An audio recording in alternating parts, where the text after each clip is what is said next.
ಚಿಕ್ಕಬಳ್ಳಾಪುರದ ಪತ್ರಕರ್ತರ ಭವನದಲ್ಲಿ ಇಂದು ನಡೆದ ಸುದ್ದಿಗೋಷ್ಠಿಯಲ್ಲಿ ಮಾತನಾಡಿದ ಸರ್ಕಾರಿ ನೌಕರರ ಸಂಘದ ಜಿಲ್ಲಾ ಅಧ್ಯಕ್ಷ ನಾರಾಯಣಸ್ವಾಮಿ, ಜುಲೈ 11ರಂದು ಬೆಂಗಳೂರಿನ ಅರಮನೆ ಮೈದಾನದಲ್ಲಿ ಮುಖ್ಯಮಂತ್ರಿ ಡಿಕೆ ಶಿವಕುಮಾರ್ ಹಾಗೂ ಡಾಕ್ಟರ್ ಜಿ ಪರಮೇಶ್ವರ್ ಅವರಿಗೆ ಅಭಿನಂದನಾ ಕಾರ್ಯಕ್ರಮ ಹಮ್ಮಿಕೊಳ್ಳಲಾಗಿದೆ ಎಂದು ಹೇಳಿದರು.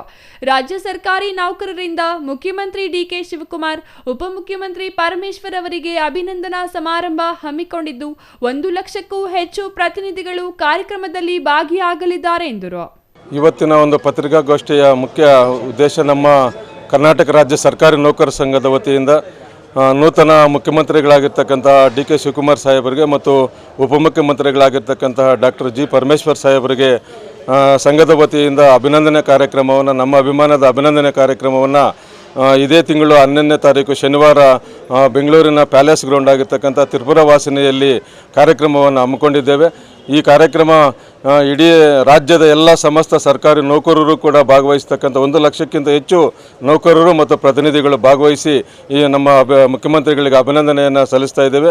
ಇಂತಹ ಅಭಿನಂದನೆಯ ಕಾರ್ಯಕ್ರಮದಲ್ಲಿ ಮಾನ್ಯ ಶ್ರೀ ನಿರ್ಮಲಾನಂದ ಸ್ವಾಮೀಜಿನವರು ಮತ್ತು ಸಿದ್ಧಗಂಗಾ ಮಠದ ಸಿದ್ಧಲಿಂಗ ಮಹಾಸ್ವಾಮೀಜಿರವರು ಆಶೀರ್ವಚನವನ್ನು ನೀಡಲಿದ್ದಾರೆ.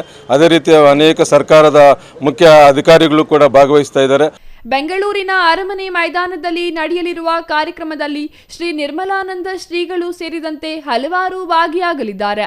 ಸರ್ಕಾರಿ ನೌಕರರ ಸಂಘದ ರಾಜ್ಯಾಧ್ಯಕ್ಷ ಷಡಕ್ಷರಿ ಕಾರ್ಯಕ್ರಮದ ಯಶಸ್ವಿಗಾಗಿ ತೀವ್ರ ಶ್ರಮಿಸುತ್ತಿದ್ದಾರೆ. ಚಿಕ್ಕಬಳ್ಳಾಪುರ ಜಿಲ್ಲೆಯಿಂದ 2,000ಕ್ಕೂ ಹೆಚ್ಚು ನೌಕರರು ಭಾಗಿಯಾಗಲಿದ್ದಾರೆ. ಅದೇ ದಿನ ಜಿಲ್ಲೆಯ ಎಸ್ಎಸ್ಎಲ್ಸಿ ಹಾಗೂ ಪಿಯುಸಿಯಲ್ಲಿ ಹೆಚ್ಚು ಅಂಕ ಪಡೆದ ಸರ್ಕಾರಿ ನೌಕರರ ಮಕ್ಕಳಿಗೆ ಪ್ರತಿಭಾ ಪುರಸ್ಕಾರ ಹಮ್ಮಿಕೊಳ್ಳಲಾಗಿದೆ. ಮಕ್ಕಳೊಂದಿಗೆ ಪೋಷಕರು ಕಾರ್ಯಕ್ರಮದಲ್ಲಿ ಭಾಗವಹಿಸಲಿದ್ದಾರೆ. ಎಸ್ಎಸ್ಎಲ್ಸಿ ಮಕ್ಕಳು 107 ಮತ್ತು ಪಿಯುಸಿ ಮಕ್ಕಳು 114 ಮಂದಿ ಸೇರಿ ಒಟ್ಟು 200ಕ್ಕೂ ಹೆಚ್ಚು ಮಕ್ಕಳಿಗೆ ಅಂದು ಮುಖ್ಯಮಂತ್ರಿಗಳ ಸಮ್ಮುಖದಲ್ಲಿ ಪ್ರತಿಭಾ ಪುರಸ್ಕಾರ ನಡೆಯಲಿದೆ. ಇದೇ ಸಂದರ್ಭದಲ್ಲಿ ಸರ್ಕಾರಿ ನೌಕರರ ಹಲವು ಹಕ್ಕೊತ್ತಾಯಗಳನ್ನು ಮುಖ್ಯಮಂತ್ರಿಗಳ ಮುಂದೆ ಮಂಡಿಸಲಾಗುತ್ತಿದೆ. ಹಾಗಾಗಿ ಸರ್ಕಾರಿ ನೌಕರರು ಹೆಚ್ಚಿನ ಸಂಖ್ಯೆಯಲ್ಲಿ ಕಾರ್ಯಕ್ರಮದಲ್ಲಿ ಭಾಗವಹಿಸಿ ಯಶಸ್ವಿಗೊಳಿಸಬೇಕೆಂದು ಕೋರಿದರು. ಆ ರೀತಿಯಲ್ಲಿ ನಮ್ಮ ರಾಜ್ಯಾಧ್ಯಕ್ಷರಾಗಿರ್ತಕ್ಕಂಥ ಷಡಕ್ಷರಿ ಸಾಹೇಬರು ಈ ಕಾರ್ಯಕ್ರಮವನ್ನು ಅತ್ಯಂತ ಅರ್ಥಪೂರ್ಣವಾಗಿ ಮತ್ತು ಯಶಸ್ವಿಯಾಗಿ ನಡೆಸ್ಕೊಡೋದಕ್ಕೆ ಅತ್ಯಂತ 1 ತಿಂಗಳಿಂದ ಹೆಚ್ಚು ಶ್ರಮಪಟ್ಟು ಈ ಕಾರ್ಯಕ್ರಮವನ್ನು ನಡೆಸ್ಕೊಡ್ತಾ ಇದ್ದಾರೆ.